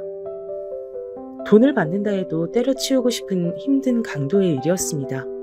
그리고 사실 말이 쉬웠지 시댁의 30평대 집을 매일 쓸고 닦고 밥을 준비하고 갓난 아기까지 챙기는 거 그 자체로 정말 곤혹스러운 일이었어요. 저는 천천히 몸도 추스리고 우리 아기한테만 집중하며 평화로운 시간을 보내고 싶었는데 갑자기 스트레스가 확 몰려오더라고요. 그래도 떠난 시어머니를 생각하며 한 달 정도는 꾹 참고 그 모든 일들을 원하시는 대로 해드렸답니다. 그래, 조금만 참자. 덜 외롭다 하시면 그땐 미련 없이 나가면 되니까. 아침에 된장국이 싫다셔 김치찌개로 바꿨고 간이 또 안 맞다 어쩐다 이러쿵저러쿵 하시면 다시 끓여 내어드리고 시아버지 입맛도 보통 까다로운 게 아니었어요. 도대체 시어머니가 어떻게 이런 시아버지를 모시고 오랜 세월 살았나 싶었죠. 이때 저는 아마 슬슬 감을 잡았던 것 같습니다. 남편과 시어머니가 제겐 말하지 못한 무언가가 있다는 걸요. 근데 아무리 순하고 착한 사람도 지속해서 스트레스를 받으면 한 번은 폭발하잖아요. 시어머니를 생각해서 참았던 저도 결국 그러고 말았답니다. 아니 아가, 너 도대체 집안 살림을 어떻게 하는 거냐? 찌개 맛이 왜 이래? 아니 이 쉬운 찌개 하나를 끓이면서도 간도 하나 제대로 못 해내고 나는 네가 집안에만 있는 애라길래 요리는 장금이 수준은 되는 줄 알았더니 웬걸. 아이고 이럴 거면 밖에서 사 먹는 게 낫겠다. 아버님, 제가 2-3번을 넘게 끓인 찌개예요. 아니 물을 더 넣어 끓이라 해서 그렇게 했는데 뭐가 마음에 안 드신단 거예요? 아니면 구체적으로 말씀을 해주시든가요. 저 아기 돌보는 것도 사실 힘든데 여기 와서 하고 있는 일이 정말 많아요. 예, 너 지금 시아버지한테 무슨 훈계라도 하는 거냐? 어디서 말 대꾸 하고 있어? 시부모 봉양하는 건 당연한 일이지. 여기 힘들단 소리가 왜 나오냐? 너 진짜 힘든 게 뭔지 몰라? 어디 한번 진짜 힘들게 해줘? 이 말을 하는 시아버지의 표정은 굉장히 험악했습니다. 마치 뭔가를 집어들고 저한테 던지시기라도 할 요량이었죠. 전 거기 너무 놀라 몸이 딱딱하게 굳어버렸고요. 사람이 공포를 느낀다는 게 이런 거구나 싶었습니다. 바로 몸이 굳는데 대꾸할 말이 떠오르질 않았어요. 저는 입을 꾹 다물고 나중에 저녁이 돼서 집으로 넘어가 남편에게 이 일을 모두 말했습니다. 저도 모르게 눈물이 나오더라고요. 여보, 아버님 정말 너무하신 거 아니야? 아까 진짜 무서웠다고. 내가 자기 말에 말대꾸 한마디 했다고 저런 모습 보이시는 거 나 처음 봐. 나 그 집에 못 있겠어. 우리 딸 생각해서라도 있으면 안 될 것 같아. 정말 못하겠어. 그러자 제 말에 남편의 표정이 바로 불그락 푸르락 변하더군요. 당장 아기를 데리고 집으로 오라며 자기가 아버지께 말하겠다고 하면서 직접 시댁으로 가 짐을 챙겼습니다. 다신 아버지한테 가지마. 내가 단단히 말해둘 거야. 남편은 이 말만 남기곤 시아버지한테도 일방적으로 통보했습니다. 제가 다시 시댁에 건너갈 일은 없을 거라고요. 여기에 시아버지는 혼자 길길이 날뛰어 난리가 나셨고요. 니들이 정녕 부모를 등 돌리는 거냐면서 말입니다. 하여간 저는 이 난리통에 정작 제 아이한텐 집중할 시간도 여력도 없었던 것 같습니다. 시간이 지날수록 남편과 시아버지 사이는 냉정이었습니다. 저는 진상이라 생각하고 대강 비위만 맞춰주자는 입장이었는데 남편은 시아버지를 혐오하는 수준이었거든요. 이야기만 나와도 말하기 싫은 표정이었어요. 명절도 가지 않았죠. 이쯤 되니 중간에서 제가 중재를 해야 할 것 같은데 두 사람이 도통 날이 서 있는 게 아니었거든요. 그러다 남편에게 제가 먼저 화해를 하라고 떠밀어 봤습니다. 물론 저도 좋아서 한 건 아니에요. 그저 불편해서 그랬던 것뿐이죠. 여보, 아버님 지금 당신하고 말도 안 섞으려고 그러고 명절만 되면 내가 얼마나 눈치 보이나 몰라. 아버님은 더 이상 당신을 자식 취급도 안 하시겠다는데 그냥 당신이 눈 꼭 감고 먼저 용서 빌면 안 될까? 그러자 여기에 대한 남편의 대답은 화였습니다. 무슨 소리야? 내가 왜 빌어 빌긴. 당신이 그런 대접 받았는데 내가 어떻게 가만히 있어? 난 용서 못해. 아버지도 그렇고 아버지한테 당하고 살았던 어머니를 생각해서라도 안 돼. 그때 저는 너무 놀라 반문했습니다. 아버님한테 당했다니? 어머님이? 당신 그거 무슨 소리야? 그리고 저는 이때가 되어서야 남편에게 모든 진실을 들을 수 있었습니다. 진면목이었죠. 시아버지의. 어떻게 어디서부터 시작해야 할지 모르겠네요. 일단 가감없이 말해보자면 아버님은 남편의 어린 시절 그야말로 폭군이었다 합니다. 어느 정도의 폭군이었는진 남편의 울부짖는 말에서 대략 짐작할 수 있었어요. 일단 시아버지가 기분이 좋은 날은 술을 마시고 들어오는 날이었는데 그날을 제외하곤 모든 날이 지옥이었다 합니다. 즉기들을 때려 부수는 건 기본이고 시어머니에게 손찌검을 하는 날도 많았다고요. 그러다 남편이 조금씩 커가며 엄마를 보호하려 하면 외려 그 손이 남편에게 날아가 언젠가는 중상을 입고 입원해야 했던 날도 있었다 합니다. 아직도 그날이 기억나. 잊질 못하니까. 내가 아버지한테 처음으로 반항한 날이었어. 근데 아버지가 그러더라. 어디 자식 새끼가 지 아비한테 말 듣고 하냐고. 그 말 듣고선 무진장 미친 듯이 얻어맞았어. 개처럼 소처럼 자식을 마구 두들겨 패는데 난 도저히 우리 아버지를 이해할 수가 없어. 그저 나와 엄마의 물건처럼 대하면서 매일 허리가 휘게 식당 일하는 엄마한테도 돈 벌어와라, 뭐 해와라, 명령질이나 하고 자긴 대장 노릇만 하려 했던 아버지를 어느 순간 이해하길 포기했어. 그게 맞아. 이해하길 포기했다는 게. 어떻게 아버지를 이해할 수 있었겠어? 차라리 나한텐 그러는 건 나아. 문제는 엄마한테까지 아버지가 함부로 굴었단 거지. 의처증까지 있어서 밤마다 엄마한테 다른 남자와 뒹굴었냐 뭐했냐 추궁하면서 못살게 굴고 엄마가 흐느껴 오는 걸 본 적이 한두 번이 아니야. 그게 일상이었지. 난 그냥 벗어나고 싶었어. 그 지옥 속에서. 남편의 어린 시절은 그야말로 공포였어요. 공포 속에 온 가족이 살았던 거나 다름없었죠. 듣는 내내 저는 손이 부들부들 떨려 말조차 이을 수가 없었습니다. TV에서나 보던 일이 남편의 가족에게 있었던 일이라니 믿기가 힘들었어요. 그러다 먼저 세상을 떼신 고우신 우리 시어머니가 생각나더라고요. 우리 시어머니는 도대체 얼마나 많은 한을 품고 세상을 뜨셨을까요? 그 생각에 눈물이 떨어지고 가슴이 미어지더라고요. 그리고 시어머니가 돌아가시기 전날의 기억이 떠올랐죠. 시어머니와 제가 단둘이서 대화를 나누었다고 했잖아요. 당시 전 시어머니께 아버님도 좋으신 분이니 걱정 말라는 말을 전했는데요. 이때 시어머니의 표정이 조금 묘하셨습니다.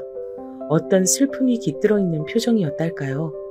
저에게 하고 싶은 말씀이 많으신데 못하고 계시는 그런 느낌. 촉이라면 촉이지만 전 그런 느낌을 받았습니다. 이제는 왜 그때 시어머니께서 제게 이 뻥끗 한번 하실 수 없었는지, 그런 표정이셨는지 다 알게 됐죠. 그럼 결국 아버님은 경제활동을 하나도 안 하셨고 어머님이 다 하셨단 얘기네? 근데도 자기가 다 먹여 살렸다면서 틈만 나면 줄절거리셨던 거고. 기가 막혀. 맞아. 그런 말 들을 때마다 속에서 열불이 났지. 정작 고생은 엄마가 다 했어. 근데 왜 나한테 솔직히 말하지 않았어? 추궁하는 게 아니고 궁금해서 그래. 자기한테 말하지 않았던 건 모르겠어. 부끄러웠나 봐. 당신한테 이 모든 얘기를 하게 될 때 어느 정도 용기가 필요했을 수도 있고, 엄마도 당신한테 아무 말 하지 않고 세상을 뜨셨으니까. 아마도 남편과 시어머님 둘 다에게 시아버지에 관련된 얘긴 상처였을 거니 말하는 것조차 힘들었을 겁니다. 저는 그 마음을 충분히 이해한다며 남편의 손을 꽉 잡아주었네요. 그 후로부턴 시아버지를 보는 눈이 예전과는 완전히 달라졌죠. 남편과 시어머니를 못살게 굴었던 장본인 폭군을 보는 눈이 어떻게 예전과 같을 수 있겠어요? 여러분이 저라도 그럴 것 같지 않으신가요? 그래서 일부러 더 이상 전처럼 남편과 시아버지의 사이를 붙여놓으려 하질 않았답니다. 허나 시간이 흐르니 착한 우리 곰 같은 남편이 제게 먼저 말하더군요. 그냥 용돈 드리고 가끔 찾아가며 부모 대접은 해드리자고요. 자기도 엄마를 생각하면 그러기 싫지만 아버지 쪽에서 연락이 하도 많이 오니 그냥 그러는 게 마음 편하겠다고요. 남편이 먼저 용서를 하겠다고 하니 저도 딱히 반대할 말이 떠오르질 않았습니다. 알겠어. 당신 마음 편한 대로 해. 그런데 그러던 중 또 하나의 사건이 일어나고야 말았습니다. 바로 시아버지께서 새어머니를 데려오신 건데요. 이때 저는 그야말로 기절하고 싶은 심정이었답니다.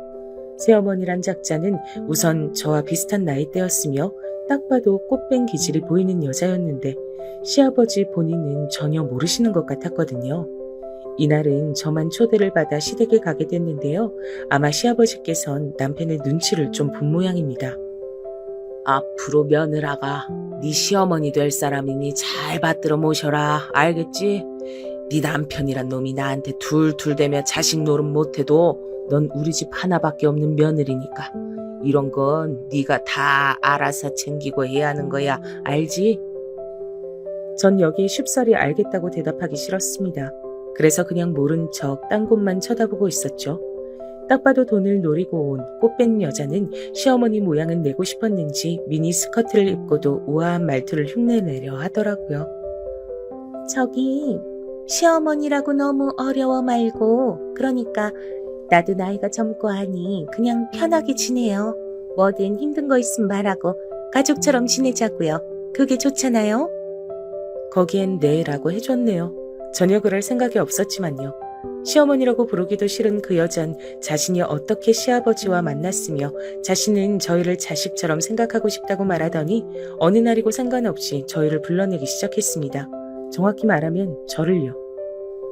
얘야, 김장날인데 넌 올 생각이 없니? 아니, 아직도 집에 있다고? 그걸 꼭 굳이 내 입으로 말해야 오는 거야? 안 되겠다. 네 시아버지한테 말해서 며느리 기강 좀 잡으라 그래야지 원. 내가 명색이 시어머니인데 이딴 식으로 대접받으면 나도 서럽고 속상하지. 벌써부터 눈물 나려 그러네. 아니, 제가 말씀드렸잖아요. 시간이 어렵다고요. 갑자기 이러시니 저야말로 당황스러운데요.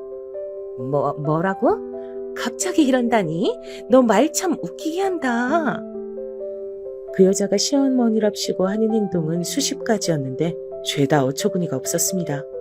갑자기 저는 동의한 적 없는 김장날에 다짜고짜 오라고 한다든지 자기 생일은 꼭 현수막까지 준비해 최고로 챙겨야 한다든지 어느 명절날은 아이가 아파서 못 간다 하니 그것도 꾀병이라고 지적질을 한다든지 가지가지였습니다. 그리고 그것이 시아버지 귀에 넘어가면 상황은 최악이 됐죠. 이미 자기 아들도 뜻대로 안 되니 벼르고 있던 상황에 저까지 며느리 노릇을 안 한다는 말을 들었으니 어땠겠나요? 당장에 저희 부부를 소환해 야단을 치고 무릎을 꿇리려 들었습니다. 심지어 시아버진 옆에 있던 골프채까지 탁탁 소리나게 바닥을 쳐가며 훈계를 하더라고요. 너는 이래서 잘못됐고 저래서 잘못됐고 도리가 어쩌고 저쩌고 너무 듣기 싫은 말뿐이었습니다. 시어머니 살아계실 적, 남편 어렸을 적 가장 못나게 구셨던 분이 이제 와서 부모 대접은 받고 싶으시다고요? 저로선 용납할 수 없는 일이었죠. 저는 솔직해지기로 했습니다. 너 지금 아가 내 말 듣고 있는 거야? 도대체 어딜 보고 있어? 내가 말하지 않았냐? 네 시애미가 부르면 째깍째깍 달려오라고. 너 저번에 네 시애미랑 백화점 가서 물건 하나도 안 들고 그냥 가만히 서 있었다며? 내가 모를 줄 알았냐? 어디서 그런 가정교육 못 받은 들레고 앉아있어? 시어머니께선 고세 그것을 이르신 모양이었습니다. 자꾸 저에게 한 보따리의 쇼핑백을 맡기려 하길래 조용히 거부하고 일부러 딴짓을 했더니 그게 마음에 맺혔던 모양이죠. 전 오래전, 그러니까 아주 오래전부터 하고 싶었던 말을 했어요. 아버님, 죄송하지만 제가 시어머니가 요구하시는 것들에 대해 다 일일이 들어줄 수가 없고요. 그럴 여력도 시간도 나지 않아요. 죄송하지만 저도 아이가 이제 학교에 들어가고 챙겨야 할 게 많은 거 아시잖아요. 거기다 저도 이제 이 사업에 같이 뛰어들기로 해서 명절이랑 큰 행사 제외하고 일일이 참석하기 힘들 것 같네요. 그리고 가정교육 운운하시는 말은 삼가주세요. 남편은 제 말에 약간 놀란 기색이었습니다. 남편 또한 시아버지에게 적잖은 반감은 품고 있긴 했어도 그것을 딱히 드러내진 않고 있었거든요. 새 시어머니라니 어이가 없어. 당신은 화 안 나? 나도 화나. 근데 저런 사람 내 아버지로 생각하지 않은 지 오래고 더 이상 상대하고 싶지도 않아. 없는 사람 대하듯 하고 싶어. 남편은 당시 저런 말을 하며 시아버지란 존재 자체를 회피하는 느낌이었답니다. 근데 제가 여기서 바로 반항이란 걸 해버린 거죠.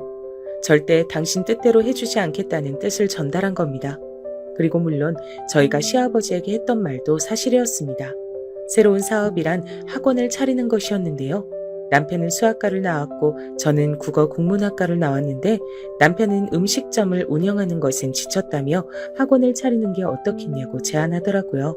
처음엔 흘려들었지만 몇 번 듣다 보니 저도 그것이 더 나을 것 같아 새롭게 시작하는 마음으로 매물을 알아보고 있었습니다. 근데 그랬더니 시아버지는 난리가 나서는 고함을 꽥 찌르시더라고요. 골프채를 흉기처럼 휘두르면서 말입니다. 아니, 뭐가 어쩌고 저쩌? 너 지금 그 말을 제정신으로 하는 말이냐? 아니, 사업을 알아보면 알아보는 거지. 그걸로 행사에 참석을 못해? 니들 둘 다 군기가 단단히 빠져도 빠졌구나. 말도 안 되는 소리 집어치우고 이번 주 주말 우리 친척들 이번에 여기로 놀러 온다고 하니 한식당 니네가 알아서 예약해두고 일도 척척 진행시켜라. 안 그랬다간 연을 끊어버릴 줄 알아. 연을 끊는다는 게 무슨 말씀이세요? 말 그대로지 무슨 말이야? 세상에, 자식이 자기 뜻대로 안 된다고 골프채를 휘두르는 사람이 어딨단 말인가요? 전 더 이상 상대할 필요도 못 느껴 골프채를 휘두르는 시아버지에게 더 당당히 나갔습니다. 절대 참석하지 않겠다고요. 저희를 이렇게 물건처럼 대하시는 시아버지라면 더더욱이 그러고 싶지 않다고요.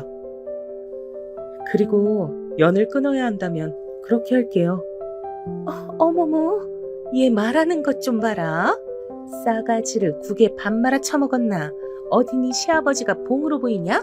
얘, 내가 너 지금까지 버릇없이 군 것도 일절 말 안 하고 참고 있어줬더니 어디서 지금 대들고 자빠져 있어? 네 시아버지가 얼마나 너희들을 끔찍이 생각하는데. 여보, 더 말할 필요 없어요. 그냥 얘들 멋대로 하게 두자고요. 니들한텐 재산 1원도 안 갈 줄 알아라? 네, 그럼 감사하네요. 사실 저희도 더 이상 신경 쓰고 얽매이고 싶진 않거든요. 그럼 서로 이쯤에서 마무리할까요? 그 친척 행사도 어머님께서 다 주관하시고요. 그리고 아버님, 전부터 말씀드리고 싶었는데 아버님이 어린 시절 이희한테 어떻게 대하셨는진 아버님이 더 잘 아시죠? 아버님이 어머님 무차별적으로 때리시고 의심하시고 어린 시절 이 사람한테 개밥을 줘가면서 밥알 주워 먹으라고 시켰던 거, 말도 안 되는 체벌하시는 거 저 다 들었어요. 이 사람이 착하고 순해서 아버님 얼굴 보고도 참고 사는 거지, 만약 진짜 시어머니께서 살아계셨다면 저는 정말 못 참았을 거예요. 저희 재산 같은 거 바란 적 없어요.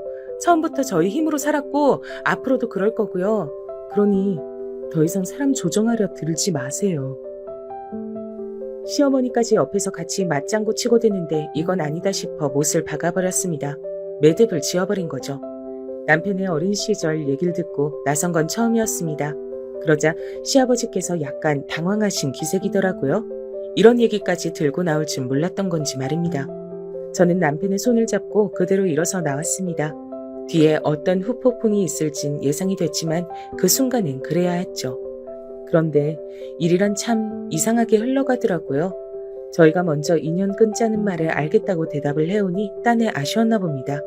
갑자기 시아버지와 시어머니가 동시에 저희에게 잘해주기 시작하더라고요. 시어머니는 저희 아이를 봐주겠다고 하고 시아버진 용돈을 붙여주겠다고 하고요. 그러면서 가족끼리 오붓하게 저녁 식사라도 하자고 하는데 생각만 해도 끔찍했죠. 얘, 너 아직도 화가 안 풀렸니? 그건 내가 너희들이 요즘 너무 막 나가는 것 같아서 한마디 하려고 부른 건데, 아이고 그래, 내가 지나쳤다면 미안하다. 시아비가 돼서 체면도 못 차리고 미안해. 그나저나 사돈 어른께선 괜찮으시니?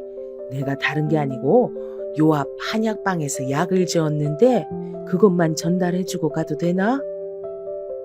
굉장히 사근사근한 말투로 제 안부며 저희 아이의 안부며 제 남편의 눈치까지 살피는데 우스웠죠. 시아버지께서 이러는 이유를 알고 있으니까요. 다름 아닌 용돈 때문이었을 겁니다. 구차하게 이런 문제엔 꼭 돈이 빠지질 않죠. 뻔하지만 그렇습니다. 저희가 다달이 시부모님께 줬던 용돈을 딱 끊었더니 거기서 머리 회전이 다르게 돌아간 거죠. 생활비가 부족했던 거예요. 사실 재산 운운했을 때도 웃겼던 게 시아버지에겐 지금 사는 집 말곤 딱히 재산이랄 게 없으시거든요. 본인은 시골에 땅도 있다 뭐도 있다 허풍을 터시지만 그건 그야말로 전부 다 허풍에 불과했습니다. 남편에게 확인사살한 거고요.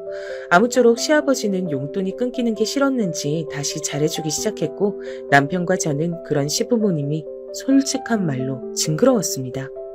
그러던 어느 날 개인적으로 조금 안 좋은 일을 겪게 됐답니다.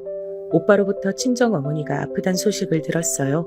친정엄마는 원래 농사일로 허리도 안 좋고 관절도 많이 안 좋으셔 수술을 여러 차례 받으셨는데 이번에 완전히 무리를 하신 건지 병원에 입원하시게 됐답니다. 거기에 암판 정도 같이 받으셨습니다. 저도 남편도 걱정이 많았죠. 저는 엄마의 병원에 매일 들락거리며 적극적으로 간호를 하게 됐고요. 근데 여기에 저희 시아버지가 끼어들어 자신이 엄마의 병원에 오겠다느니 하는 말을 하시더라고요. 사돈께서도 내가 안 가면 섭섭해하지 않겠니? 그래서 그러는 거야. 아니에요 아버님, 괜찮아요. 그러지 마세요. 너도 참 그러는 거 아니야. 어른들은 이런 거 말 안 해도 다 섭섭해 하셔. 티를 안 내시는 것 뿐이지. 내가 뭐라도 들고 가마. 보고 인사는 해야지. 그렇게 기어이 저희 엄마 병문안이랍시고 오셔선 와서 얼굴 도장을 찍고 가셨답니다. 별 말씀도 안 하시면서요. 그러면서 병원 문을 나가며 저에게 그러더라고요. 남편과도 화해하고 싶고 이제 다시 가족처럼 잘 지내고 싶으니 중간에서 잘하라고요. 여기서 잘하라는 게 무슨 뜻이었을까요? 아마도 남편을 잘 구슬러 설득해라 이런 뜻이었겠죠. 저는 그 속셈이 뻔히 보이는 눈동자도 싫어 조용히 외면하고 그냥 잘 가시라 배웅해드렸습니다. 근데 니네 시아버지 말이야. 사람이 뭐랄까 좀 능글맞다고 해야 하나? 꿍꿍이가 있어 보이더라. 정말 괜찮은 거 맞아? 저번에 보니까 김서방 얼굴도 안 좋던데. 그게 엄마 사실 별로 좋진 않아. 남편하고도 사이가 별로고 시어머니라고 새로운 여자를 데리고 왔는데 완전 이상해. 그래도 뭐 어떡해. 별 수 없지. 그냥저냥 지내고 있어. 그래. 그래도 어른이 저렇게까지 하시는데 니들이 한번 봐줘라. 이해심 넓은 사람이 원래 모자른 사람도 품어주고 그러는 거야. 저희 친정엄마는 원체 사람을 잘 미워하는 법이 없으셨고 그러지도 않으시려 했습니다. 제가 엄마에게 가장 많이 배운 게 있다면 자비와 사랑이란 단어였죠. 엄마는 어떤 상황에서도 사람을 용서하시려 했고 저에게도 그러라고 가르치셨으니까요. 그런데 글쎄요. 새 시어머니와 시아버지가 하는 행동을 보면 도무지 사람이란 생각이 점점 들지 않더라고요. 일단 새 시어머니의 행동으로 시댁에 큰 파란이 불어닥치게 됐는데요. 어느 날 시아버지가 울면서 전화를 하는 겁니다. 그것도 생전 말도 안 섞던 저희 남편에게 말입니다. 얘들아 큰일 났다. 글쎄 미쳤나 봐. 이 여자가 글쎄 내 통장에 있는 돈을 싸그리 인출하더니 갖고 날라버렸어. 어쩌면 좋으냐. 가진 것도 없는데 나는 뭐 먹고 살라고. 집 명의도 그 사람 걸로 해줬는데 아이고 나 큰일 났다. 집도 팔아버렸어. 뭐라고요? 그거 진짜예요? 사실 예상하던 상황이 펼쳐진 거나 다름없었죠. 어차피 딱 봐도 꽃뱀처럼 돈 노리고 들어온 여자였으니 언젠간 이런 일이 벌어질 줄 알았답니다. 다만 시기가 너무 일러 놀랐던 것뿐이었어요. 시아버지는 이 일로 어떻게 하냐며 경찰서를 왔다 갔다 하시고 저희 집을 들락거리며 별 요란을 다 떨었습니다. 세상에 저희가 비밀번호를 안 알려주자 저희 딸애한테 물어서 비밀번호를 외워 막 치고 들어오시더라고요. 그러면서 또 술에 취해 자기 한탄을 늘여놓는 거죠. 그러더니 여기서 더 나아가선 이제는 집도 절도 없는 신세가 됐으니 저희 보고 책임지라고 하더라고요. 저희 집에서 지내겠단 말이죠. 안 되겠다.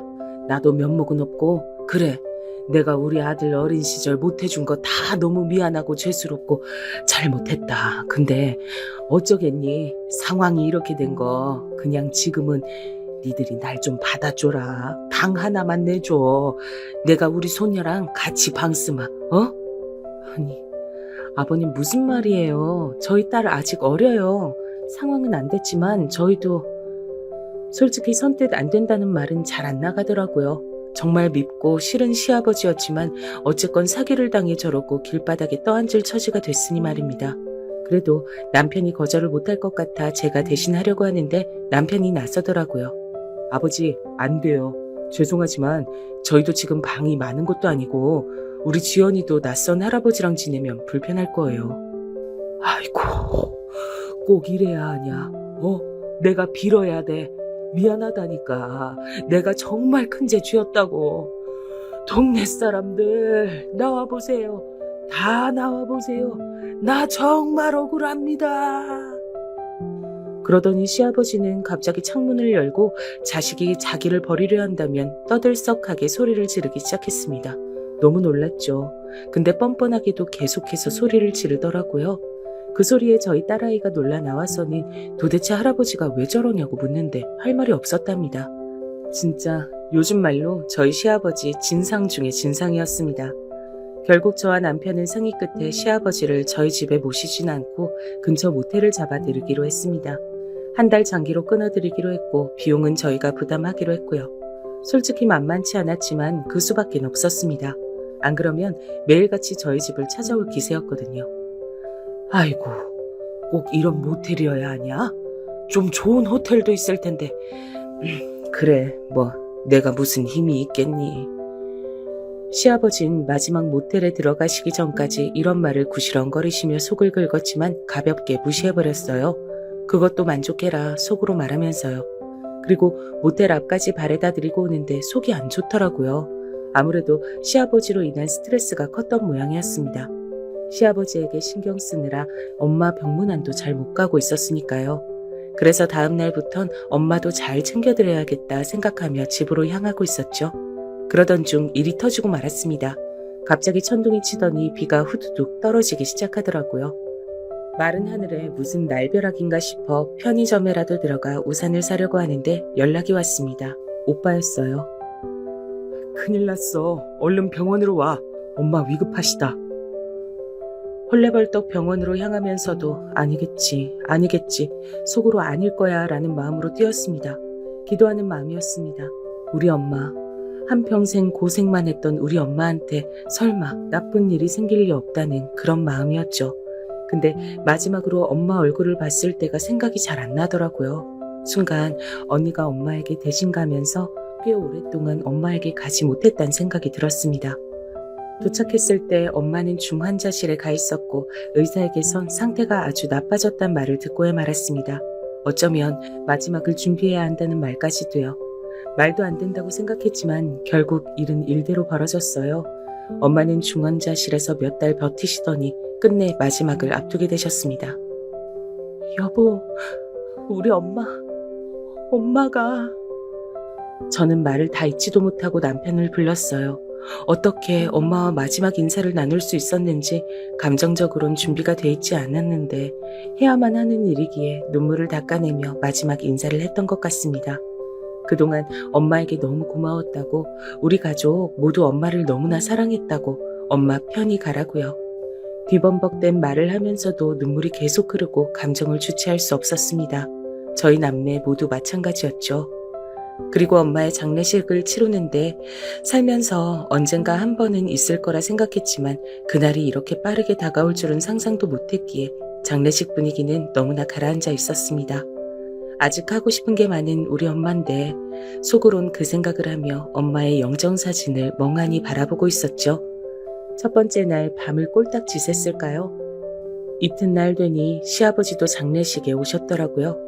시아버지는 약간 긴장된 얼굴로 구두를 벗고 들어오시더니 저와 인사를 나누곤 갑자기 이런 말씀을 하시더군요. 그래, 많이 힘들겠구나. 아가, 나도 사돈이랑 얼굴 뵌 지가 얼마 안 됐는데 너무 당황스럽다. 네, 저도요. 와주셔서 감사합니다. 저기 근데 말이다. 너도 알겠지만 사돈 정도면 이만하면 호상이야. 사랑하는 딸 곁에서 편히 가셨잖니. 그리고 오늘 용돈 주는 날인 거 알지? 용돈 꼭 입금해야 한다. 모텔에 있으니까 불편한 게 이만저만이 아니야. 물도 더럽고 바닥은 말도 못하고 매일 쓸고 닦는데도 남의 집처럼 얼마나 불편한지 용돈이라도 넉넉히 줘야 내가 기분 전환도 하고 밖이라도 나가고 하지. 아무튼 잊지 말아라. 아가 너만 믿는다. 그 순간 머릿속이 멍해졌습니다. 앞이 컴컴해졌다고 해야 할까요? 내가 무슨 말을 들었는지 모르겠더라고요. 엄마 일은 충격이 가시지 않은 제가 가만히 있었더니 그때 우리 남편이 갑자기 시아버지의 멱살을 잡고 조용히 따라오라고 하더라고요. 남편이 뒤에서 이 얘기를 다 듣고 있었던 줄은 몰랐습니다. 저도 모르게 남편을 엉겁결에 같이 따라 나갔죠. 당신은 인간도 아니야.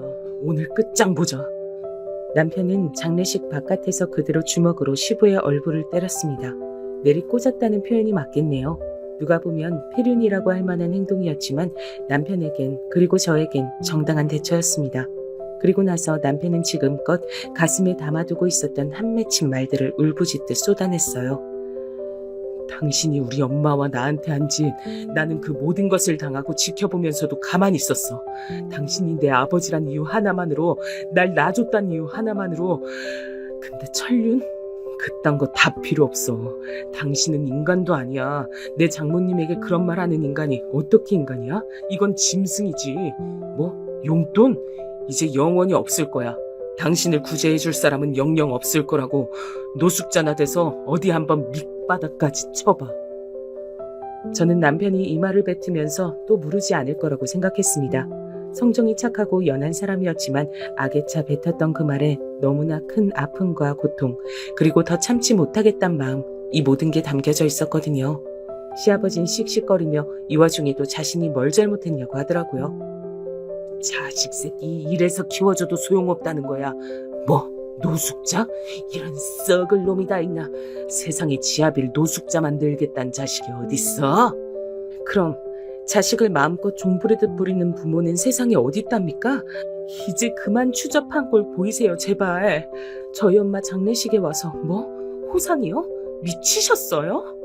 좋은 말로 할 때 가세요. 안 그러면 저 뭔 짓을 할지 몰라요.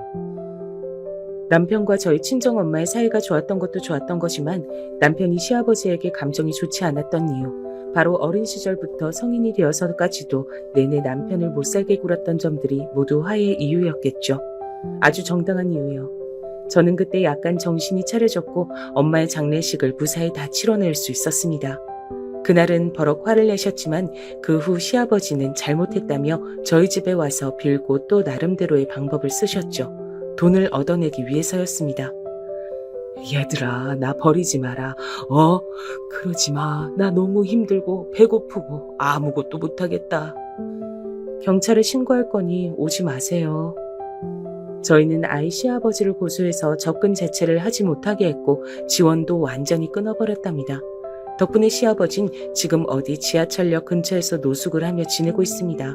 배고프다, 굶어 죽을 것 같다. 아주 가끔씩 저희 딸의 학교를 찾아와 정문 앞에서 그런 말을 한다는데 딸아이도 이미 알 건 다 아는지라 할아버지를 보면 도망친다고 하네요.